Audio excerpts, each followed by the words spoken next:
الحمد لله نحمده ونستعينه ونستغفره ونعوذ بالله من شرور أنفسنا ومن سيئات أعمالنا من يهده الله فلا مضل له ومن يضلل فلا هادي له وأشهد أن لا إله إلا الله وحده لا شريك له وأشهد أن محمدا عبده ورسوله صلى الله عليه وعلى آله وأصحابه ومن سار على سبيله إلى يوم الدين أما بعد. So with today's lesson, inshallah ta'ala, in discussing the book Al-Mulakhis Al-Fiqhi by Shaykh Salih Al-Fawzan, Hafidullah, that will be continuing the discussion regarding the chapter relating to Bab Fi Man La Tusah Imamatuhu Fi Salat. So still discussing those matters that that relates to things that may disqualify a person from being the Imam. So we had started a discussion, and today, inshallah ta'ala, we'll continue what remains from what the Shaykh have stated regarding this particular discussion. Tafaddal. Bismillah, wassalatu wassalam ala Rasulillah. Chapter 23, Invalid Imamate, page 223. The Imamate of the one in a continual state of ritual impurity is invalid. This continual state of ritual impurity includes enuresis, an uncontrolled passing of wind continuously, and the like. Yet, it is only permissible for the one afflicted with such a disease to lead those in the same state as his.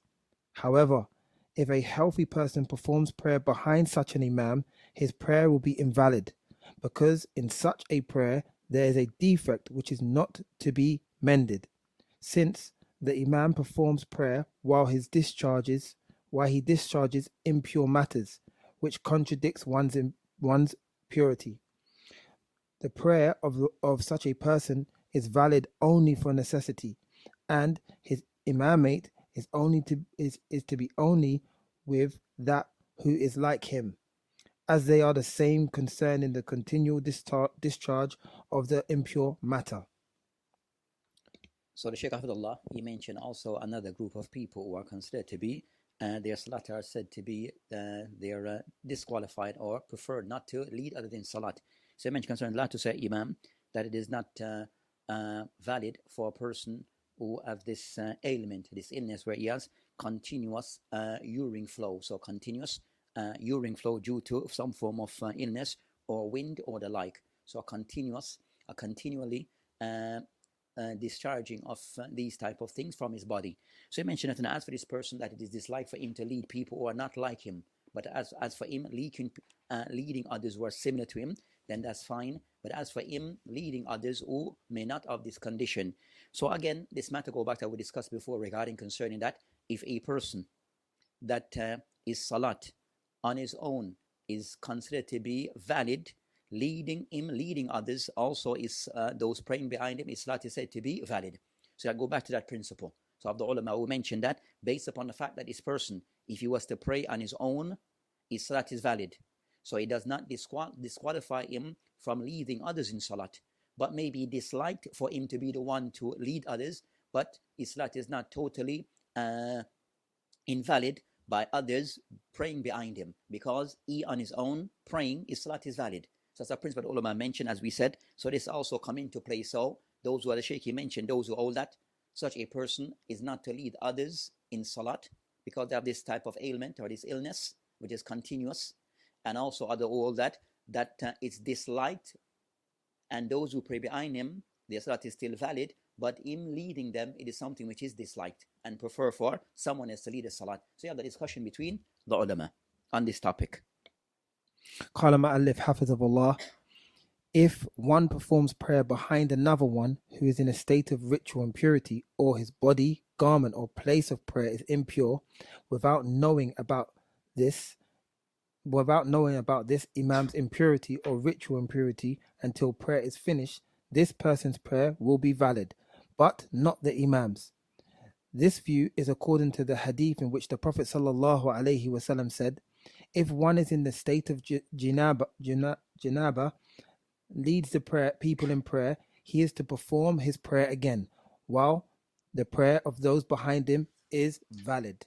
Shaykh al-Islam ibn Taymiyyah, Hafizahullah, mentions This is the way in which the rightly guided caliphs have performed prayer.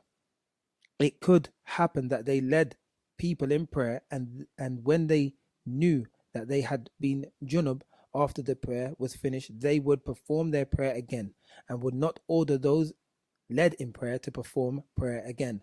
If the imam or those led in prayer knew that he was in a state of ritual impurity, or that there was an impure matter present during the prayer, their prayer would be invalid. The imam Aywa. now. Then Shaykh, he went to another group concerning that a group of regarding concerning imam, for another group of people regarding those who pray, who lead others in salat while either their clothing or that area that they're praying or their personal body is in a state of najasa.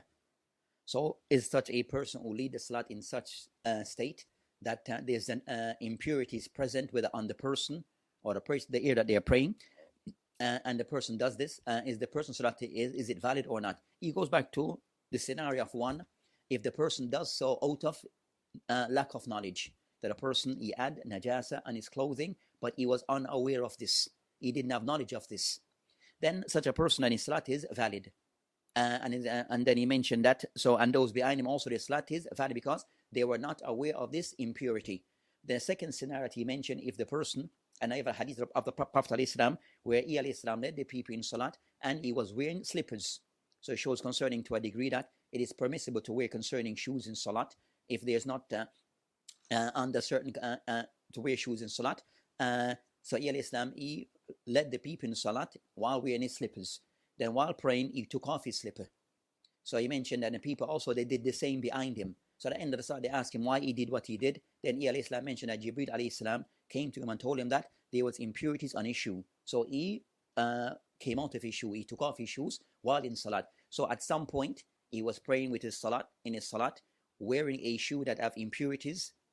Then at some point, he removed it when he was aware of this, but he did not repeat repeat his own salat, nor did he command the people to repeat their salat. So it shows that out of lack of knowledge, then a person have an excuse, and his salat is deemed to be valid. But if the person wants to do so, they mentioned the second scenario, if the person wants to do so out of knowledge, then the person's salat is invalid. The person's salat is invalid. And as he mentioned that, if the imam was to become aware of this after, then for him to repeat his salah, but as for the people behind, then no. Then their salat is still valid, even as mentioned by Shaykh al-Islam Ibn Taymiyyah. Then the Shaykh Hafidhullah, he mentioned a certain hadith regarding this matter. When he discussed this topic, we mentioned hadith that this hadith is the hadith of Bara ibn Azib. Bara ibn Hazib, that mentioned, hadith mentioned, إِذَا صَلَّى جُنُب بِقَوْمٍ, that if a person in a state of impurities, janaba, prays, lead the people in salat, أَعَادَ salatu, then he should repeat his salat. وَتَمَّتْ لِقَوْمٍ صَلَاتُهُمْ, and the people behind, they should complete their salat. As for this particular hadith that he mentioned, that this hadith, it is narrated by Ad-Daraqutni and Bayhaqi. This hadith is found in the collection of Imam al-Bayhaqi and also Imam Ad-Daraqutni rahimahullah jami'an. And this hadith, though it has been graded by the likes of Ibn Mulakin as hadithun da'if.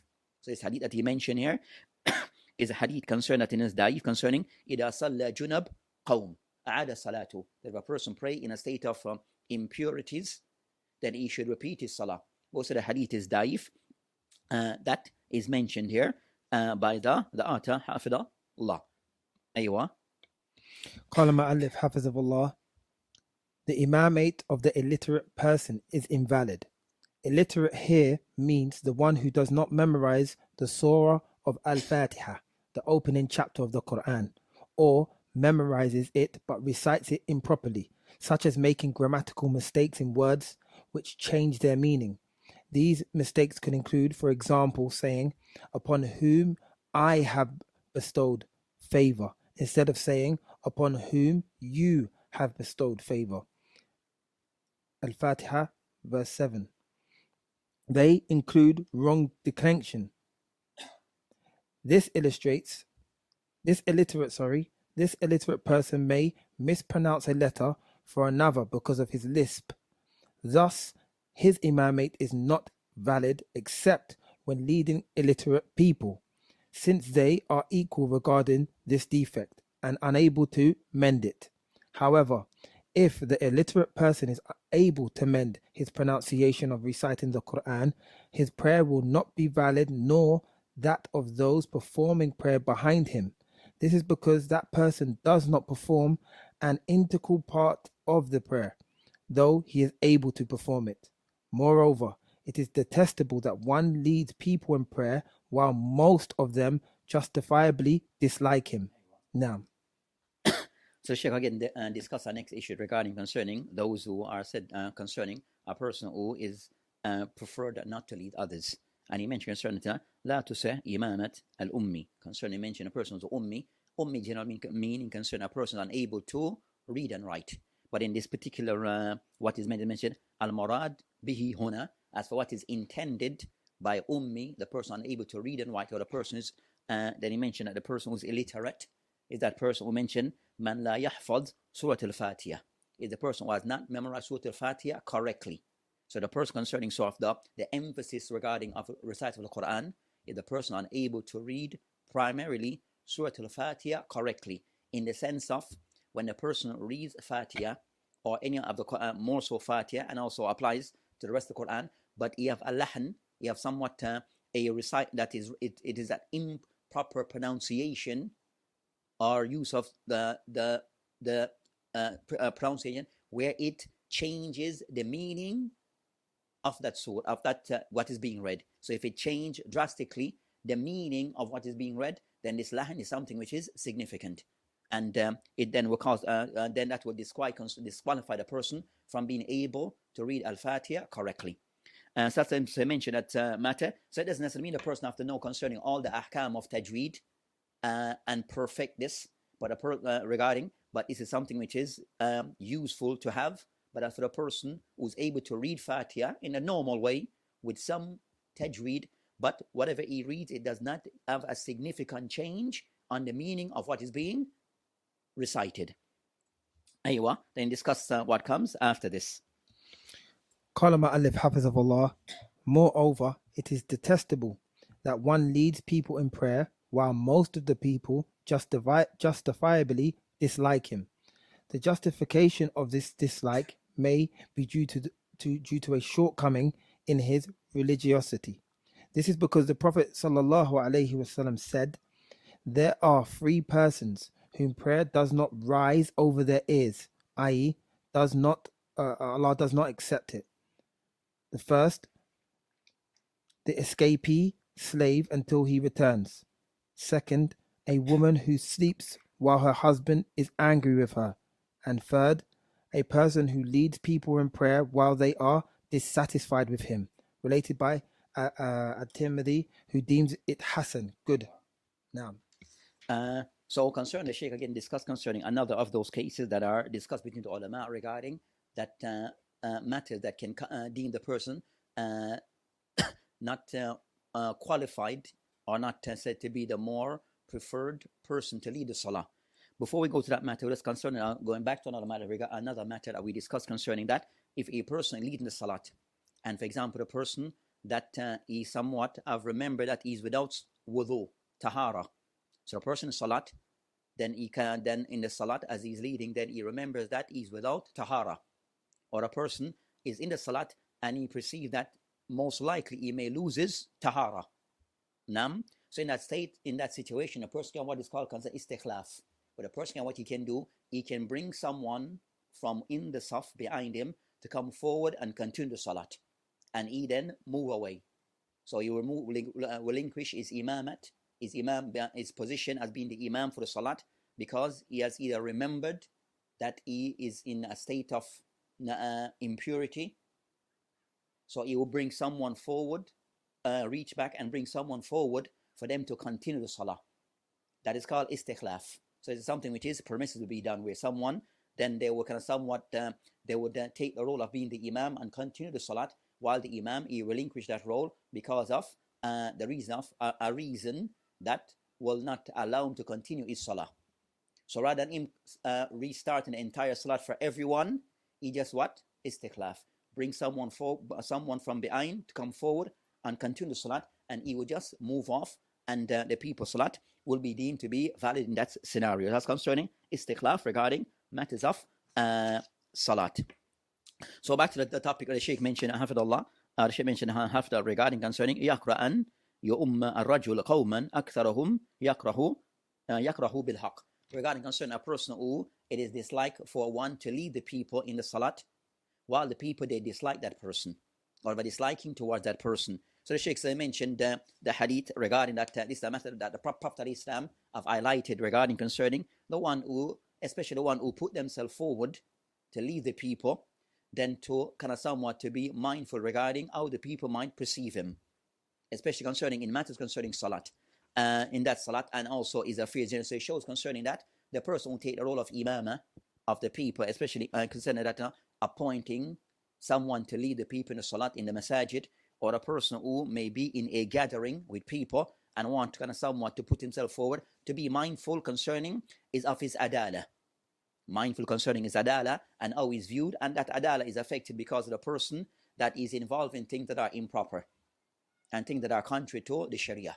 So this will cause the people have a dislike towards him based upon Sharia Islamic reasons, not based upon personal disputes, but based upon valid Islamic reason. Then such a person is not the more preferred one to be chosen as the Imam. Then he mentioned, the Shaykh Hafidullah, he mentioned the hadith that to prove this point concerning, he mentioned ثلاثة لا تجاوز صلاتهم آذانهم, that mentioned concerning the hadith that he mentioned of the meaning of the hadith, that there's through three group of people whom their salat it does not go above their ears. Then he mentioned concerning ourselves concerning that their head, and he mentioned concerning that a servant who have run away until he returns, also a female, a lady who sleeps with her husband, is displeased with her, is angry with her, until she correct her ways and go back to her husband. And also, and the Shahid he mentioned, Imam al-Qawm wa hum lahu qarihun, that a person who leads the people and the people are dissatisfied with him, the people they dislike him. He mentioned the hadith rawahu at-Tirmidhi wa hasanahu, and that Tirmidhi rahimahullah all the hadith to be hasan. As for this particular hadith, then you have some discussion between the ulama regarding the hukm on the hadith. At-Tirmidhi rahimahullah all the hadith to be hasan. You find also those who have a different view who say the hadith is da'if. So the discussion between the ulama amongst those who all the hadith to be hasan and those who hadith to be da'if. And yeah, the like concerning those who all the hadith to be hasan, we have the likes concerning An-Nawawi. Then also we have Nawawi, we have At-Tirmidhi as mentioned prior, and also we have of contemporary Albani, and also Shaykh you have of contemporary Shaykh Albani, Shaykh Shuhaib al-Arnaut, and also Shaykh Mu'bil ibn Hadi al-Wadi. So some of the major or ulama of hadith of contemporary times who also agree with the view of At-Tirmidhi on this hadith, due to the shawahid that they are regarding the hadith. We said that some that all the hadith to be daif, but that's as I mentioned a discussion between the ulama regarding this particular hadith. And due to one of the narrators in the hadith, Abu Ghalib al-Rasibi al-Basri, is concerning the contention in the hadith. أيوة. قال مؤلف حفظه الله, Shaykh al-Islam Ibn Taymiyyah حفظه الله, may Allah have mercy on him, said, if people dislike this person leading them in prayer because of something related to his religiosity, such as lying, injustice, ignorance of religion, or innovating in religion, and the like, while they like another religious person who is more righteous, truthful, and versed than him, then the latter should assume the imamate, not the one whom they dislike. This is because the Prophet ﷺ also said, there are three persons whom prayer does not rise over their ears, i.e. Allah does not accept it. First, a person who leads people in prayer while they are dissatisfied with him. Two, a man who comes to the prayer too late after it has finished. And the third, a man who takes into slavery an emancipated male or female slave. Now, so again, concerning Sheikh continue to discuss this topic regarding the Imam who is disliked by by others, by the group, those are the ones who pray along with him. Then he mentioned concerning the statement of Ibn Taymiyyah rahimahullah. So the discussion between the ulama regarding concerning then this dislike of the people towards that Imam. What will be concerning that how to measure this? and to put this in some form of so put it in some way of how we can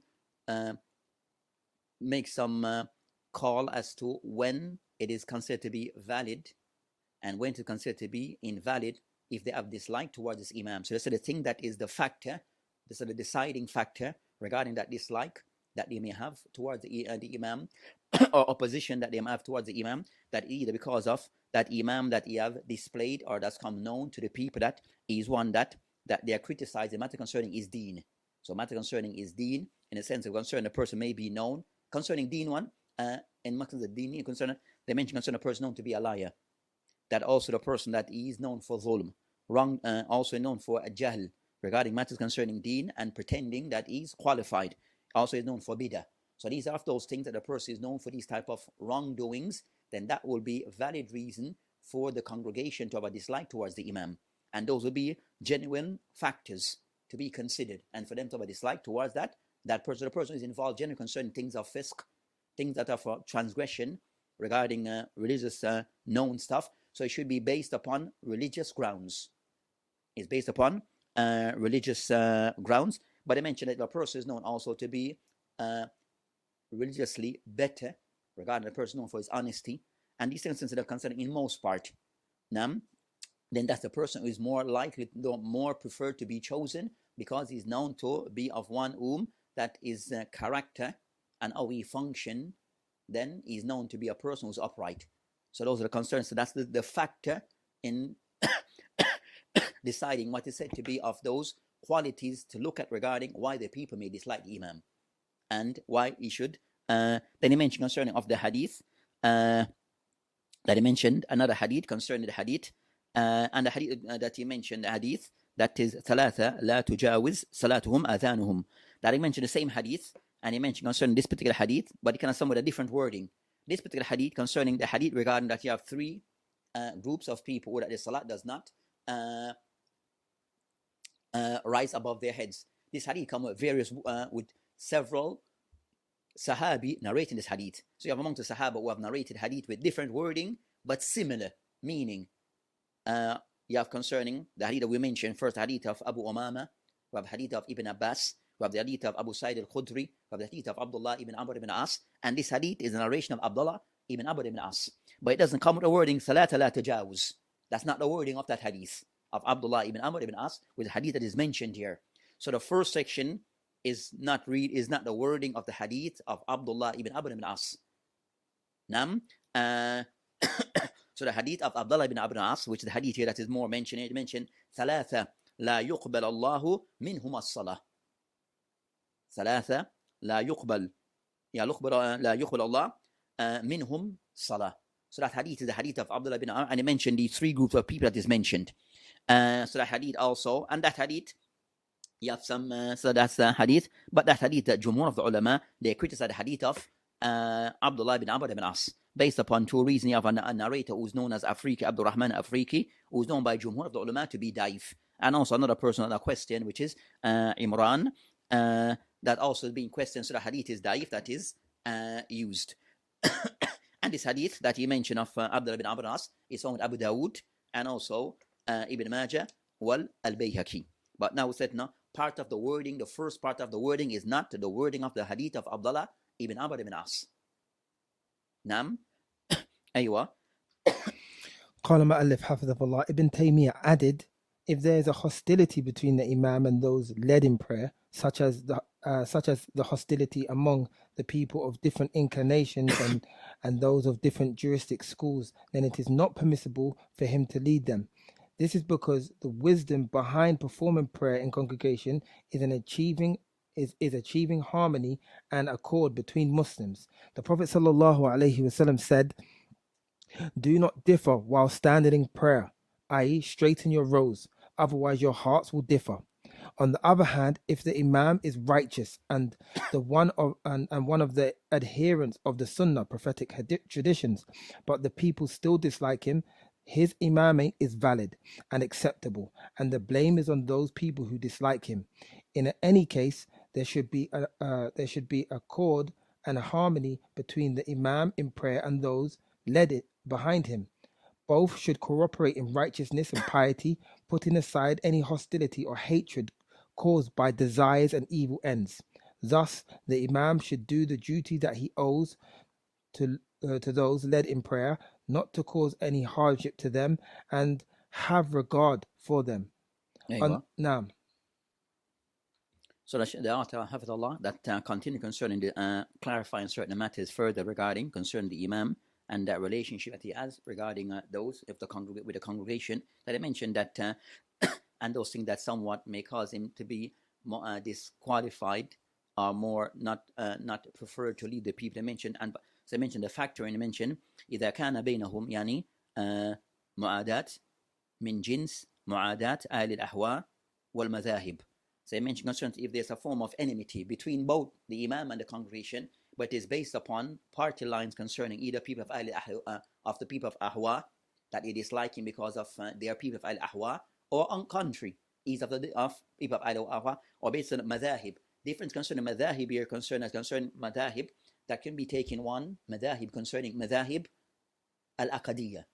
So if there's a dislike between the Imam and the congregation based upon the Imam is of a certain madhab, aqadiyya, of certain views concerning matters concerning aqidah, that and the congregation is in contrary to this, they are opposite, then and the adawa, the type of disagreement is on those matters, then that becomes a problem because of that difference in their aqadiyya. But if the difference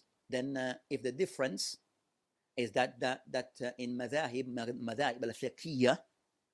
al-fiqhiyya, regarding that the Imam is Hanafi and the congregation is Shafi, or there's they find that a split, or you find that there's a mixture, then we say in that case the madhahib al-fiqhiyya, then that doesn't harm.